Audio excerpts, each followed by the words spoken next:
किसी का कुछ पूछना है तो पूछ सकते हैं। गुड। अब मैं स्टार्ट कर रहा हूँ कि डेप्रिसिएशन क्या होता है और उसकी हम अकाउंटिंग कैसे करते हैं।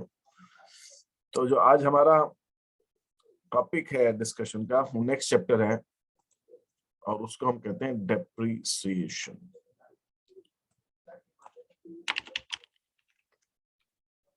डेप्रिसिएशन की कुछ बहुत खास बातें हैं। डेप्रिसिएशन ये अलग से क्यों पढ़ाया जाता है और वगैरह वगैरह वगैरह, ये आपको समझ में आएगा कि डेप्रिसिएशन कुछ अलग टाइप का खर्चा है।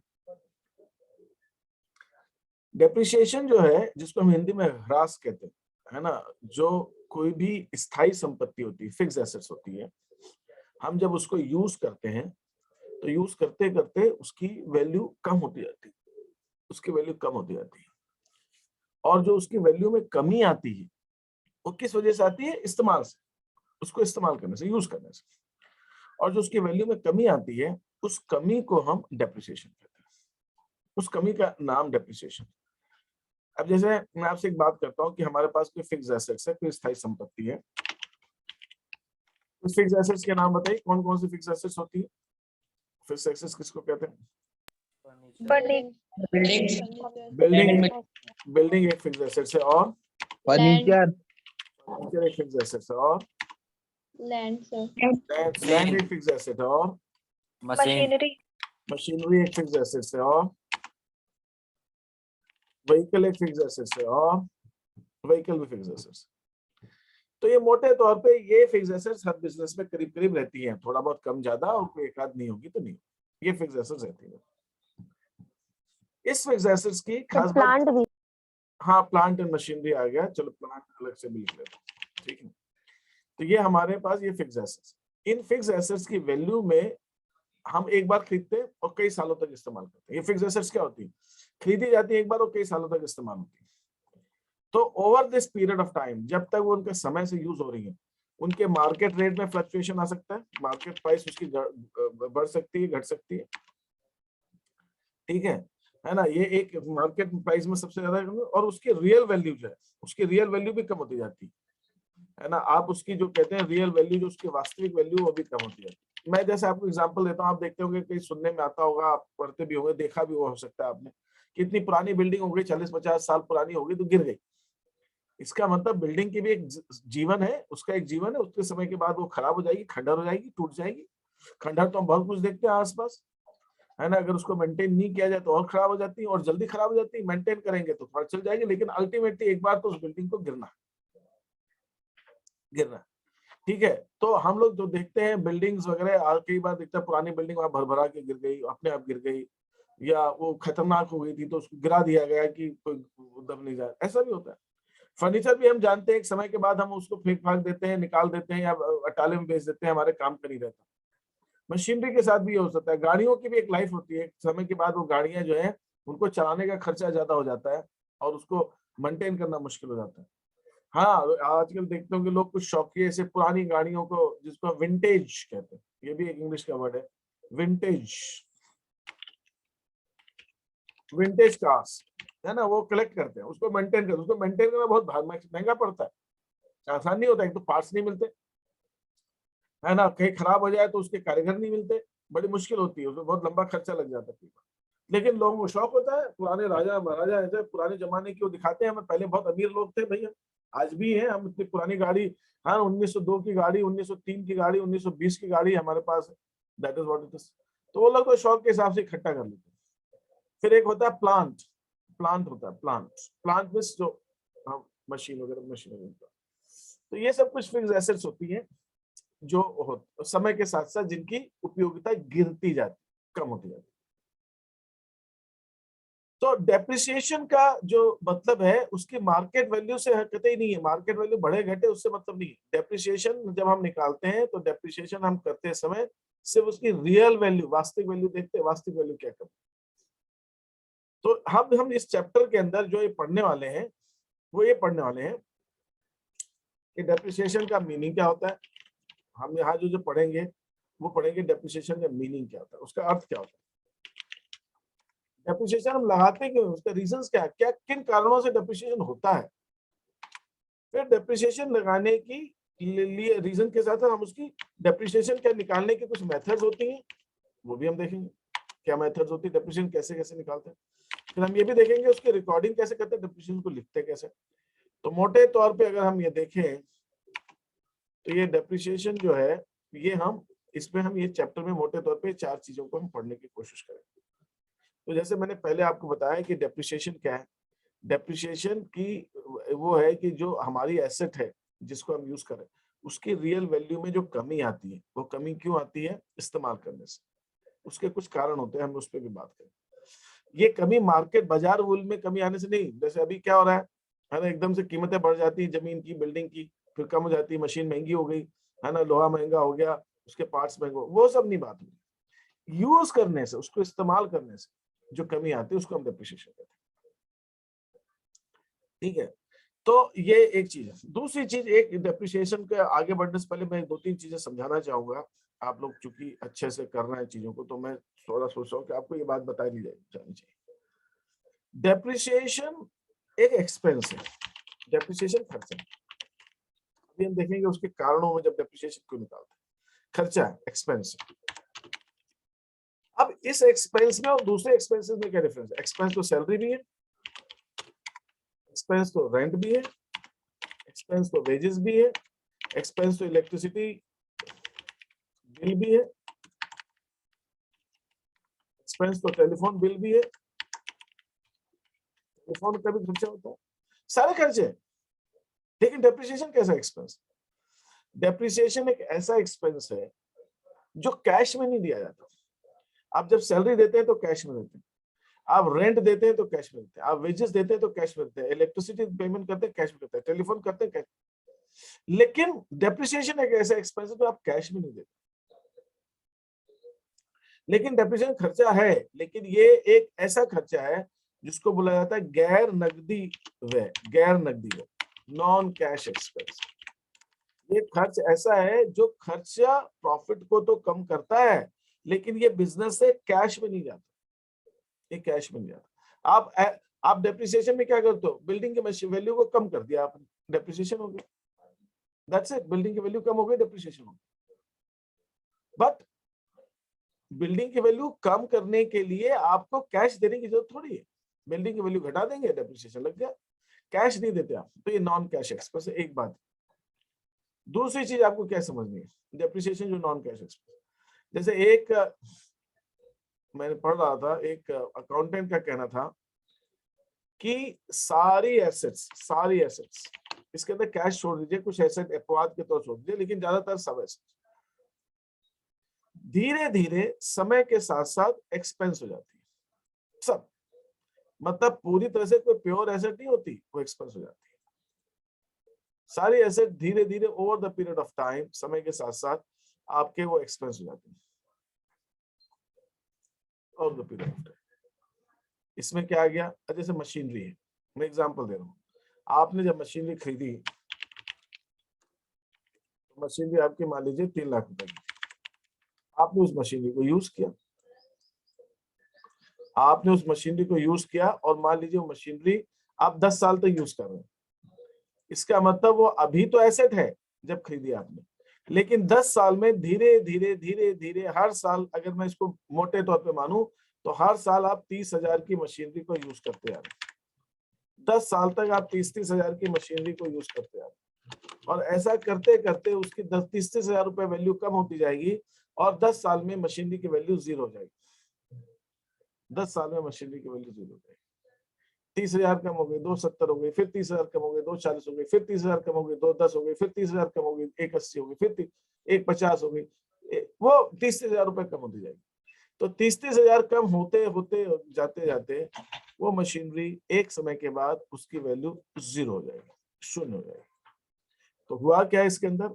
इसके अंदर यही हुआ कि वो जो एसेट थी 3 लाख रुपए की, वो समय के साथ साथ चलते चलते धीरे धीरे उसकी वैल्यू 0 हो गई। तो वो एसेट जो है वो एक्सपेंस हो गई, संपत्ति आपकी व्यय में बदल गई। वो एक साथ नहीं बदली, लेकिन धीरे धीरे बदली। जो करंट एसेट्स होती है वो 1 साल में हो जाती है, और जो फिक्स एसेट्स होती है वो कई सालों में होती है। अल्टीमेटली एसेट ने एक्सपेंस होना है, एसेट ने एक्सपेंस होना है। हम उसकी बात करते हैं। तो ये जो डेप्रिसिएशन की खास बात ये कि डेप्रिसिएशन एक नॉन कैश एक्सपेंस है और ये दिखाता है कि कितनी रुपए की संपत्ति आपने इस वर्ष में यूज कर दी, इस्तेमाल कर दी। ये एक डेप्रिसिएशन का पॉइंट आया मीनिंग के अंदर। आप बाकी देखिए। अब मैं मोटे तौर पे अभी बात करने की कोशिश कर रहा हूँ इसके रीजंस क्या, डेप्रिसिएशन क्यों लगता है। डेप्रिसिएशन जो लगता है इसके लिए एक वर्ड हम यूज करते हैं, wear and tear. Wear and tear को हम हिंदी में टूट फूट हो जाती है। टूट फूट किस चीज में होती है? एक काम करते हैं, let us go to NCERT and then will सी।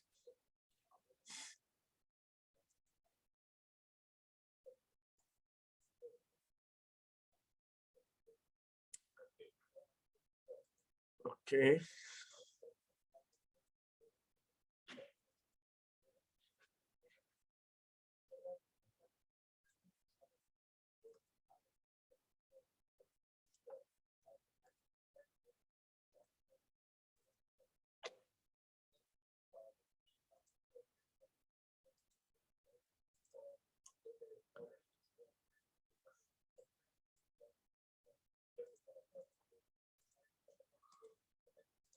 ह्रास, प्रावधान और संचय, हम ये सब बातें भी देखेंगे।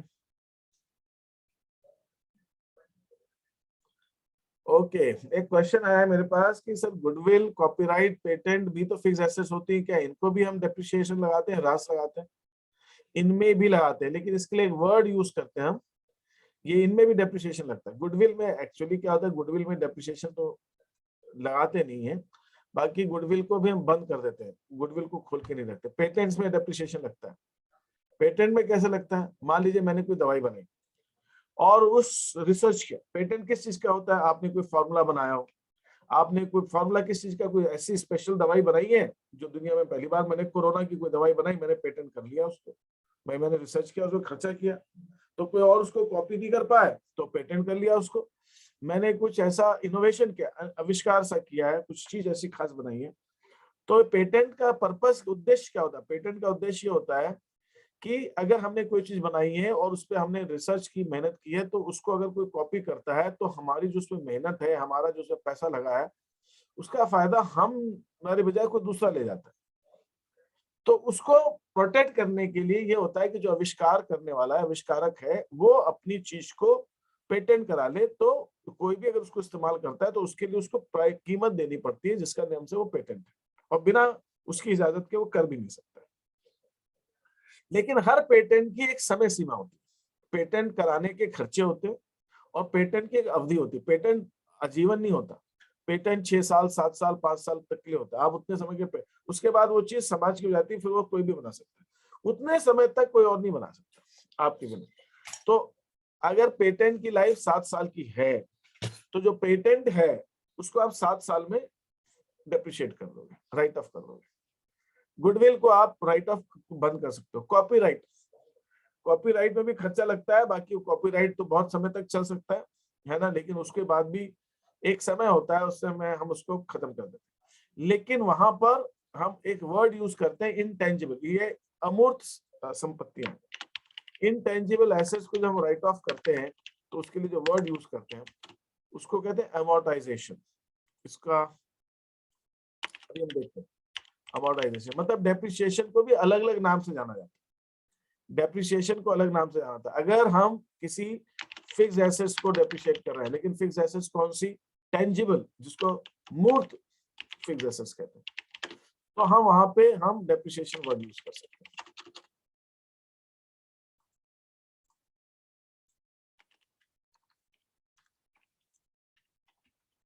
डेप्रिसिएशन यूज कर सकते हैं। अगर हम इनटेंजिबल एसेट को राइट ऑफ करें, अमूर्त अमूर्त जो हमारी एसेट्स, तो हमारे पास उनके लिए हम यूज करते हैं वर्ड्स एमोर्टाइजेशन। एमोर्टाइजेशन इसकी एंट्री डेप्रिसिएशन की तरह ही होती है, लेकिन एमोर्टाइजेशन कहलाता है। फिर एक होती है नेचुरल एसेट्स, वो वैसे टेंजिबल फिक्स एसेट्स में आ गई, लेकिन हम उनको अलग यूज करते हैं। नेचुरल एसेट्स में क्या होती है? जैसे माइन है, जिसके अंदर से आप खनिज निकालते हो। भाई जमीन के, आपके पास कोई माइन है, आपने कुछ एक वो ले रखा है, खदान खदान ले रखी है, उसकी भी एक सीमा होगी ना, उसमें कितना कोयला है, कितना मिनरल है, कितना लोहा है, कितना ऑयल है, कितना गैस है ना, जो हम कुकिंग, वो जो पेट्रोलियम गैस आती है वो जमीन से निकलती है। तो ये सब चीजें, सोने की खदान भी है, चांदी की खदान भी है, तो उनकी एक सीमा होगी ना।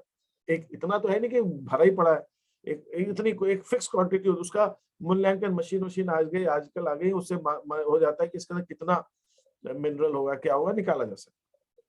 तो जो नेचुरल एसेट्स हैं उनके लिए एक वर्ड यूज करते हैं, जैसे हम उसका यूज करते जाते हैं उसकी वो कम होती जाती है, उसके लिए वर्ड यूज करते हैं डिप्लीशन। तो मोटे तौर पे 3 शब्द हैं जो हम इस्तेमाल करते हैं। हाँ हाँ, और डिप्लीशन भी बता दी, तो वो डिप्लीशन नेचुरल एसेट्स में हम यूज करते हैं उसको, ठीक है। तो जो हमारी प्राकृतिक संसाधन होते हैं, जंगल है, जंगल भी आप काटते जाओगे पेड़ तो एक समय बाद खत्म हो जाएंगे, फिर आप नए पेड़ लगाओ तो उसमें टाइम लगेगा। पेड़ तो आप अभी काट लोगे और नया पेड़ लगने में हो सकता है 10 साल लगे, 5 साल लगे, 15 साल लगे, तब जाके वो बड़ा दरखत बनेगा, वो है ना, जितने साल में बना हुआ है। तो आपने पेड़ों को काटने लगे तो वो डिप्लीशन है, वो डिप्लीट होते गए। पहाड़ आप देखते हो कि खदान होती है, वो रेती है, उसके अंदर से पत्थर है, वो निकालते हैं, है ना। हमें कई बार यहाँ से देवास से, इंदौर से भोपाल वगैरह रोड साइड से जाए तो लगता है पूरे के पूरे पहाड़ जो है ऐसे कट गए, है ना। वो क्या है? डिप्लीशन, वो सब डिप्लीशन। तो ये डिप्लीशन वर्ड हम उसके लिए यूज करते हैं। तो ये ह्रास कर। अब ये सब आप देखिएगा विशेषताएं। सर हाँ बोलिए। सर जैसे आपने बताया इंटेंजिबल एसेट्स यानी कि गुडविल पे डेप्थ लगेगा, तो गुडविल तो ऐसी चीज है ना जो कि टाइम के साथ मैं साथ वही बढ़ कह भी रहा हूँ, सकती है। मैं वही कह रहा हूँ कि गुडविल पे सामान्यतः हम डेप्रिसिएशन नहीं लगाते हैं, लेकिन गुडविल खाते को अकाउंटिंग दृष्टिकोण से ये माना जाता है कि गुडविल खाते को आप बंद कर दीजिए, बुक्स में मत रखिए उसको। इसलिए मत रखिए क्योंकि बिजनेस जो है हमेशा चलने वाला वो है, और वो बिजनेस जब तक चलेगा तब तक आप गुडविल नहीं बेचोगे। इसलिए गुडविल के लिए ये कहा जाता है कि गुडविल को बंद कर देना चाहिए उस खाते को।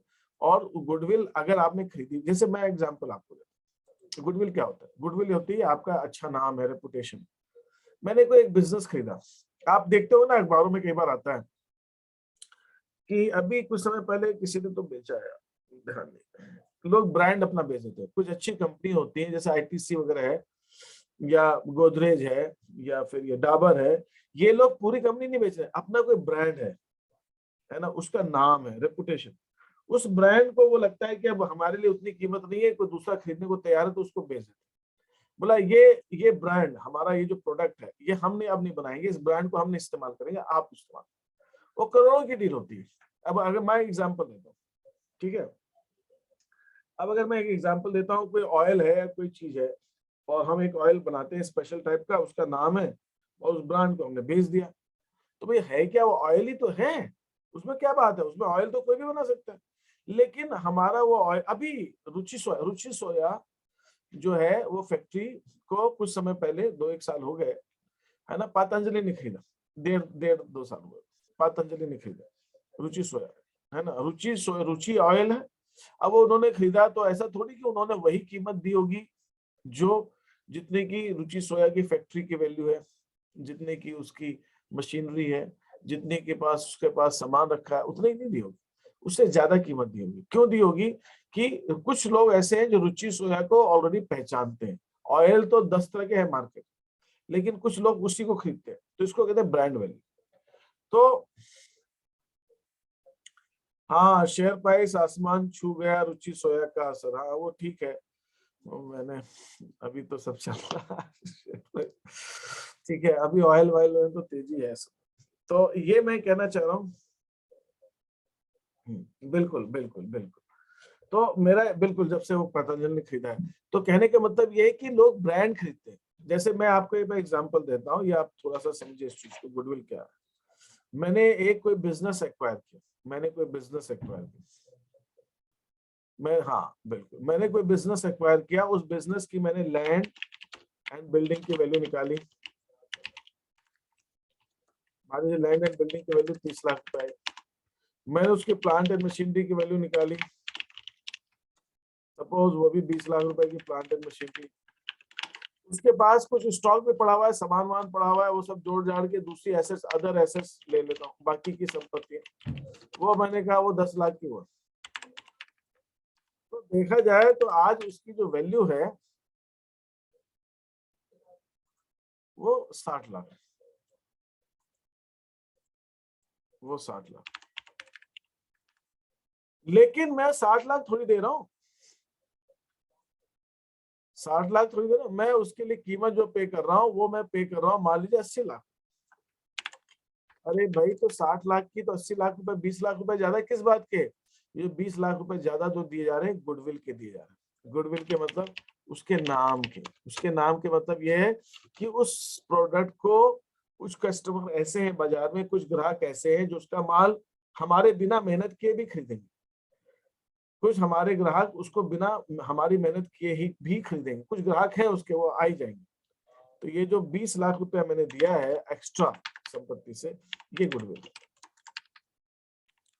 तो जब मैं अपनी बुक्स में एंट्री करूंगा, अब मैं आपको, बिकॉज आप अकाउंट्स के स्टूडेंट से मैं आपको बताता हूँ, जब मैं अपनी बुक्स में एंट्री करूंगा तो मैं लिखूंगा मैंने लैंड एंड बिल्डिंग खरीदी, लैंड एंड बिल्डिंग को डेबिट करूंगा 30 लाख से। मैं प्लांट एंड मशीनरी को डेबिट करूंगा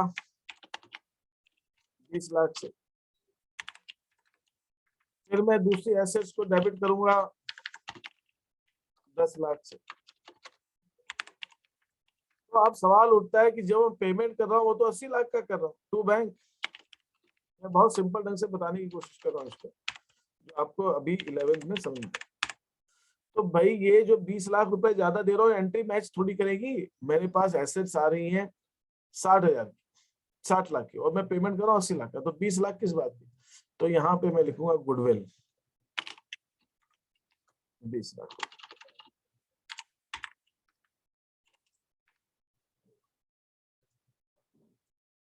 गुडविल लिखूंगा 20 लाख। अब सवाल उठता है इसमें मैं तो डेप्रिसिएशन लगाऊंगा बिल्डिंग पे, जैसे जैसे यूज करते जाऊंगा, इस पे भी डेप्रिसिएशन लगाऊंगा, इस पे भी डेप्रिसिएशन लगाऊं सकता हूं, डिपेंड करता है करंट एसेट्स कितनी, फिक्स एसेट्स। इसका क्या करूं? ये क्या ऐसे 20 लाख रुपए ऐसे ही पड़े रहेंगे? अकाउंट्स कहता है इसको बंद कर दो, अकाउंटिंग एक्सपर्ट, ये गुडविल को मनाए मत रखो, ये गुडविल आपने खरीद ली ठीक है, इसको क्या करो आप अमोर्टाइज करो। इसलिए नहीं अमोर्टाइज कर दो कि गुडविल खत्म हो जा रही है, अमोर्टाइज, हाँ, इसलिए अमोर्टाइज कर दो कि आपको इस खाते को भी बंद कर देना चाहिए एक समय के बाद। तो इस वजह से जब आप कोई गुडविल, ये इसको कहा जाता है परचेज गुडविल, खरीदी गई गुडविल है ये, हमने हवा में नहीं बनाई है, हमने दिए 20 लाख रुपए तो ये गुडविल खाता खोला है। जैसे हमने लैंड के दिए, हमने प्लांट के दिए, दूसरी एसेट्स के दिए, वैसे गुडविल के भी दिए। तो गुडविल खरीदी भी जाती है, गुडविल खरीदी जाती है। जो बिजनेस बंद होते हैं वो अपना नाम भी बेच देते हैं, ठीक है आप हमारा नाम भी यूज कर रहे हैं, तो आप अपना नाम यूज करने के लिए देते हो किसी को, आपने नाम अपनी बनाई ना, आपने अपनी रेपुटेशन बनाई है, नाम आपने अपना क्रिएट किया है, आप अपना नाम किसी को इस्तेमाल करने के लिए देते हो, तो एक तरह से आप उसको अपनी गुडविल दे रहे हो। गुडविल तभी बेची जाती है जब आप बिजनेस बंद करना चाहते हो। अगर मैं बिजनेस चलाना चाहता हूँ तो मैं अपनी गुडविल क्यों बेचूंगा? मैं लैंड बेच दूंगा, मशीनरी बेच दूंगा, गुडविल नहीं बेचूंगा। मैं कहूंगा यार मैं फिर से बिजनेस करूंगा, लेकिन मैं करना ही नहीं चाहता तो मैं बेच दूंगा, ठीक है, जो भी वो होता है। तो गुडविल तब बेच, तो इसलिए जब कभी क्या होता है एक बिजनेस दूसरे बिजनेस को टेक ओवर करता है, उसको खरीदता है, तो उसके लिए गुडविल का पैसा भी चुका था। सिर्फ जमीन संपत्ति के वैल्यू नहीं होती, उसके कुछ कस्टमर्स होंगे, कुछ युवा होंगे, कुछ कुछ उसने नाम होगा, तो वो सब उसके कई सारे कैलकुलेशंस हैं। तो ये गुडविल खाते को भी आपको धीरे धीरे बंद कर देना चाहिए। अकाउंटिंग सिस्टम, अकाउंटिंग स्टैंडर्ड्स, जो लेखांकन के मानक है वो ऐसा कहते हैं। इसलिए नहीं बंद कर देना चाहिए कि गुडविल खत्म हो गई, नो, गुडविल है बट वो बंद हो जाए। हाँ, रोल्स रॉयल्स ने भी अपना नाम और लोगो नहीं बेचा था, ठीक है, अच्छी बात। तो ये लोग बेचते हैं इस चीज को, मार्केट में अपना रखना चाहते हैं, ठीक है।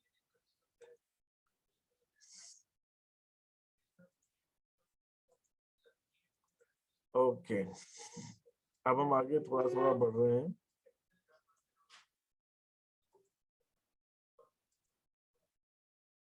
ओके, ये देखिए यहाँ पे ये शब्द दिए होंगे राष्ट्र, जब आप पढ़ेंगे ना, ये मेरा ये कहना है, तो इसको आप पढ़ना चाहिए आपको, ये बहुत कई बार बहुत अच्छा एक्सप्लेनेशन देते हैं इसके अंदर। हमारे पास उतना समय होता नहीं कि हम एक एक लाइन पढ़वा सके, जैसे इंग्लिश हिंदी पढ़ाई जाती है, वो तो आपको पढ़ना होगा, ठीक है। यहाँ पे ये इनके अलग अलग मीनिंग दिए होंगे, ये भी ठीक है। हाँ ये लिखा है ह्रास एवं इससे मेल खाते शब्द जो डेप्रिसिएशन उससे रिलेटेड एक रिक्तीकरण। रिक्तीकरण शब्द का प्रयोग प्राकृतिक साधनों को खोदकर निकालने के मतलब डिप्लीशन, रिक्तीकरण को डिप्लीशन है ये कहते हैं। ये डिप्लीशन जिसको मैं डिप्लीशन कह रहा था वो रिक्तीकरण। परिशोधन, परिशोधन है अमोर्टाइजेशन, ये परिशोधन जो है ये अमोर्टाइजेशन के लिए इस्तेमाल होता है। ठीक है, ये 2-3 शब्द जो है वो डेप्रिसिएशन से मिलते जुलते इनका इस्तेमाल। अब डेप्रिसिएशन के कारण क्या है? क्षय एवं घिसावट, यह है वेयर एंड टेयर। क्षय एवं घिसावट जो है वो है आपका वेयर एंड टेयर। आप जब किसी चीज को यूज करते हैं तो उसमें टूट फूट भी होती है समय के साथ साथ, वो वेयर एंड टेयर। ठीक है, that is what wear and tear. एक ये सबसे बड़ा कारण है किसी भी संपत्ति में डेप्रिसिएशन लगाने का। वो संपत्ति की वैल्यू धीरे धीरे क्षय होती जाती है, घिसती जाती है, कम होती जाती है। ये एक उपयोग है। दूसरा कानूनी अधिकार की समाप्ति। अब जैसे पेटेंट्स है, कॉपीराइट है, इसके समय है ना, उसके बाद तो खत्म हो जाएंगे, तो आपको उतने समय में तो डेप्रिशिएट करना ही है। आज आपके पास 5 साल का पेटेंट है तो आपने 5 लाख रुपए लगाए हैं, तो 5 लाख को 5 साल में आप धीरे धीरे समाप्त कर दो। तो आपके पास जो लीगल राइट है, लीगल राइट कानूनी अधिकार है, वो आपका लीगल राइट जो है, राइट अधिकार, राइट इज अधिकार, RIGHT राइट का मतलब अधिकार है। तो ये जो कानूनी अधिकार है ये आपको खत्म हो जाएगा, इसलिए भी आपको डेप्रिसिएशन लगा के उसको खत्म करना। फिर प्रचलन, अप्रचलन। अप्रचलन का मतलब होता है ऑब्सोलिसेंस के लिए यूज किया गया। हाँ ऑब्सोलिसेंस, ये ऑब्सोलिसेंस। ऑब्सोलिसेंस का मतलब क्या होता है? इसकी स्पेलिंग का मेरे से गलती हो जाती है कई बार, यही होना चाहिए ऑब्सोलिसेंस। ऑब्सोलिसेंस का मतलब ये होता है कि कोई नई टेक्नोलॉजी आ जाने से पुरानी टेक्नोलॉजी पुरानी पड़ गई, वो अब इस्तेमाल योग्य नहीं है। इस्तेमाल योग्य मतलब हम अगर उस टेक्नोलॉजी से कोई चीज बनाएंगे तो उसकी बाजार मूल्य उतना नहीं होगा, या उसकी कीमत बहुत ज्यादा आएगी, तो हमें लगता है कि अब तो उसका काम ही नहीं। पता चला कि वो 100 की चीज 200 की पड़ रही, 150 की, तो कौन खरीदेगा?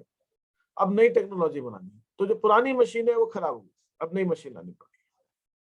तो इसको कहते हैं वो चीजें जो पुरानी चीजें हैं वो नई टेक्नोलॉजी आने से पुरानी चीजें ऑब्सोलीट हो जाती। ऑब्सोलीट हो गई मतलब अब वो टेक्निकली या फिर तकनीकी रूप से हमारे उतने उपयोग की नहीं रही, है ना। तो ये ऑब्सोलिसेंस है, ये ऑब्सोलीट कहलाती है उत्पादन। तो ये भी एक बहुत बड़ा कारण है किसी चीज की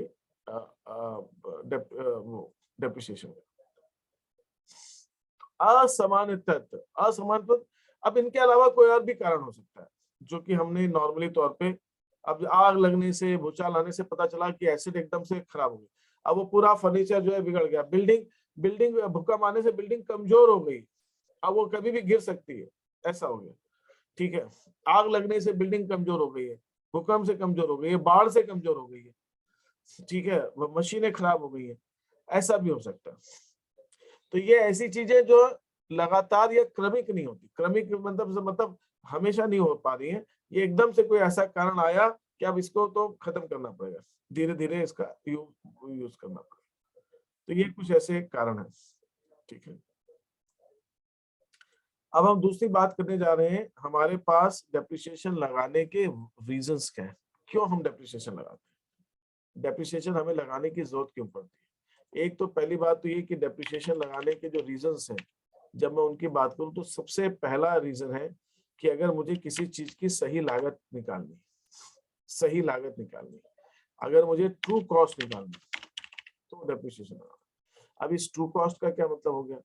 ट्रू कॉस्ट का मतलब ये हो गया कि अगर मैं ये पेन है, इस पेन की कॉस्ट निकालना चाहता हूँ, तो इस पेन की कॉस्ट निकालने के लिए इसके अंदर जो मैंने रॉ मटेरियल यूज किया है वो तो मैं जोड़ूंगा ही जोड़ूंगा, इसके अंदर जो लेबर लगी है वो भी मैं जोड़ूंगा, लेकिन एक जिस मशीन के ऊपर ये पेन बन रहा है वो मशीन मान लीजिए 1 लाख रुपए की है, और उस मशीन की एक क्षमता है कि वो 1 लाख पेन बना सकती है, तो 1 लाख रुपए की मशीन है और वो 1 लाख पेन बना सकती है। तो 1 लाख रुपए को अगर मैं 1 लाख पेन से भाग दूंगा तो हर पेन बनाने पे 1 रुपए की मशीन भी तो लग रही है।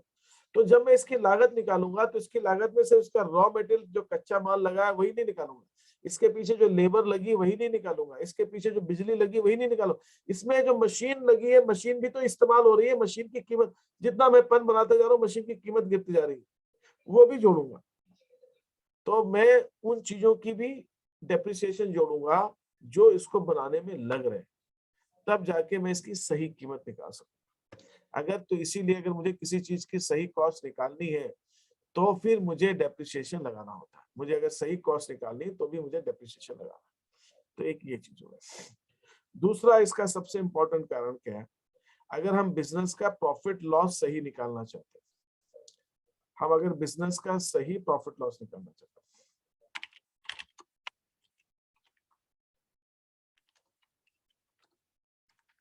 अगर मैं बिजनेस का प्रॉफिट लॉस सही निकालना चाहता हूं तो भी मुझे सारी की सारी कॉस्ट को निकाल लेना पड़ेगा, उसकी जो सब कुछ खर्चे हैं वो सब लेना पड़ेगा, उसमें सैलरी भी आएगी, मशीनरी भी डेप्रिसिएशन भी आएगा, दूसरे खर्चे भी आएंगे, सब के सब लूंगा, तब जाके बिजनेस का सही प्रॉफिट या लॉस मैं निकाल सकता हूँ।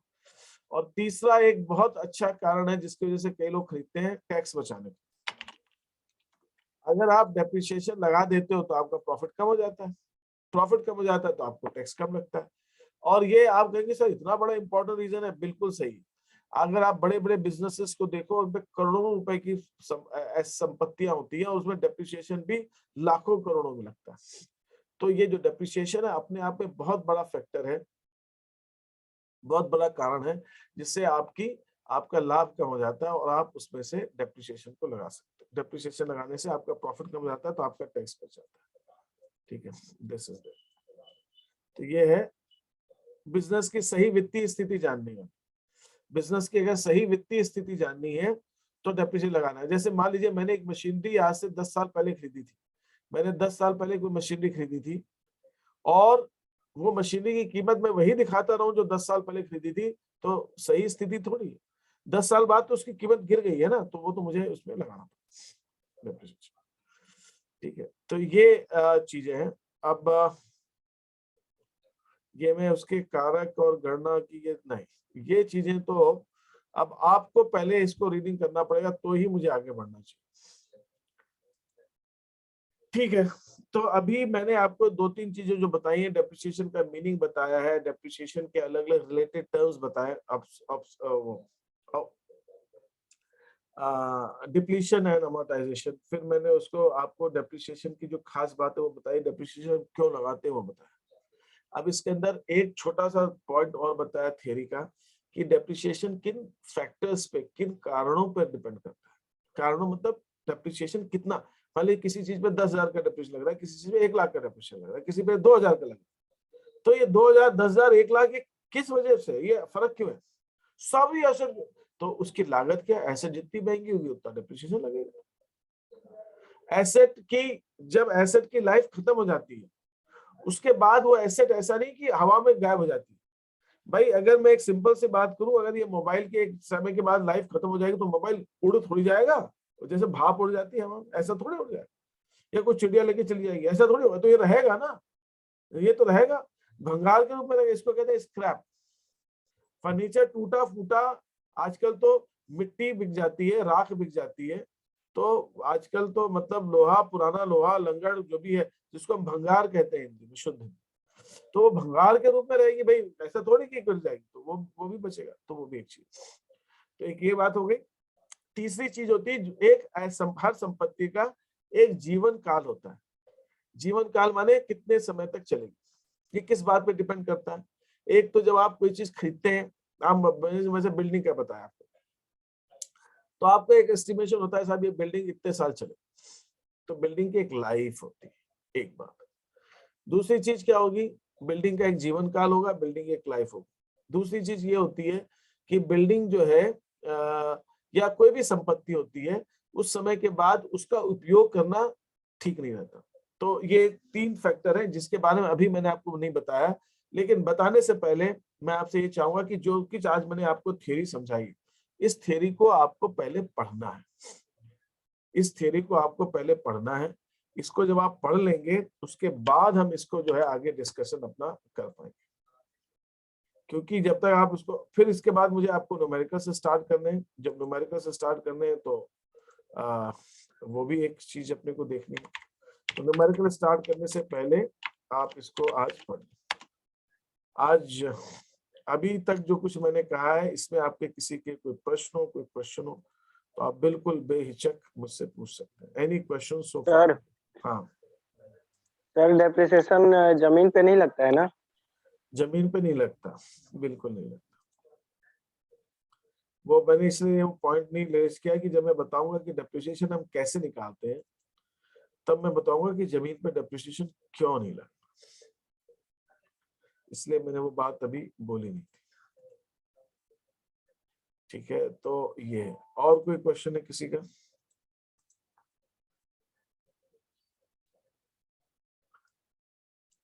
ठीक है, तो